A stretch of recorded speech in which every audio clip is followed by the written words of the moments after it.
амастар ма балар, қазаны қалай? Балар мынандай бір есеп қарастырайық. Биіктігі 30 см, ені 20 см, қалыңдығы 3 мм. Алюминийден П әрпін қиып алды. Әріп сызықтарының ендері бірдей 5 см. Осы әріптің салмағы қандай? Енді осы әріптің салмағына арналған формуланы жазайық балар. Сонымен П тең болады М көбейтілген Ж. Масса тығыздыққа байланысты формуласын жазайық. Ро көбейтілген В.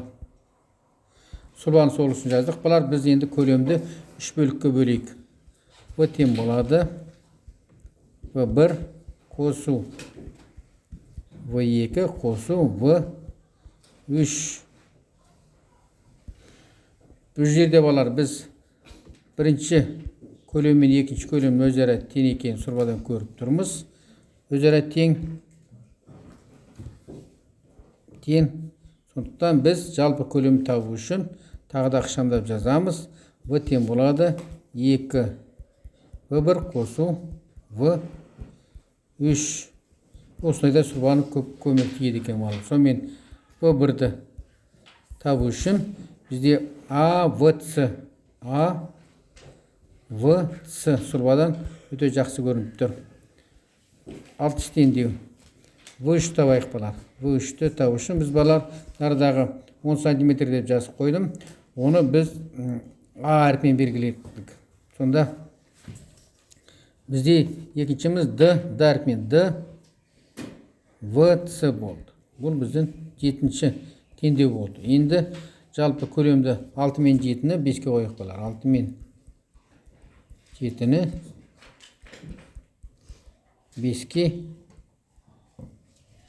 қоямыз. Сонымен жалпы көлем формуласын түрлендіріп жазғалайық. Сонымен 2 көбейтілген АВС қосу ДВС.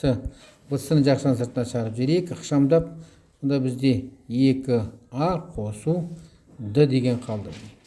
Біраз ықшамдалды. Басы мен аяғын біріктіріп бір жаз жіберейік. В тең болады В көбейтілген С 2А қосу Д деген осындай шағын формуламыз шықты. 9-ды 2-ке қойық балар.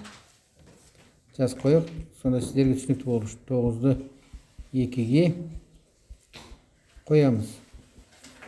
Сонымен М тең болады. Массаны жазайық. М тең болады Ро көбейтілген В көбейтілген С жақсан ішінде 2А қосу Д болды. Енді бізге масса белгісі болатын. Енді осы 10-ды бірге қойып, арқарда салмақты парпінің салбанын анықтайтын формуланы қортып шығарамыз. Сонымен 10-ды бірге қоямыз. П тең болады. Массамыз Ро көбейтілген В көбейтілген С 2А қосу Д көбейтілген Ж деген осындай қортқы формуламыз шықты. Енді мәнін орнына қойып шығарсақ. П тең болады. Алюминий екен, 2,7. 2710-ның 3 дәрежесі килограмм бөлінген метр куб. Б-мыз 5, 10-ның минус 2 дәрежесі метр. С-мыз 3 мм қалыңдағы 3, 10-ның минус 3 дәрежесі метр. 2 көбейтілген А-мыз 3, 10-ның минус 1 дәрежесі метр. Қосу 10-ның минус 1 дәрежесі метр. Көбейтілген 10 ньютон бөлінген килограмм. Енді егер бірлігі шығатын болса, онда біз қорытып шығарған 11-ші формуламыз дұрыс деген сөз. Метр куб қысқарды, килограмм мен килограмм қысқарды, ньютон қалды, бірлігіміз шықты. Яғни 11-ші формуламыз дұрыс деген сөз, қорытып шығарған. Сонымен дәрежесімен жұмыс істейік болар енді. Плюс 3 пен минус 3-ті қысқартайық. Минус 1 жақсан сыртына шығып, плюс 1 мен қысқарсы, сонда минус 2 ғана қалды. Қалғанын жазайық. П тең болады 2,7 қалды, 15 қалды, 6-ға 1-ді қоссақ 7 қалды. 7, 10-ның минус 2 дәрежесі ньютон қалды. Тең болады 2,835 ньютон екен. P тең болады 2,835 ньютон шықты. Осымен сабағымыз аяқталды. Қош сау болыңыздар балалар.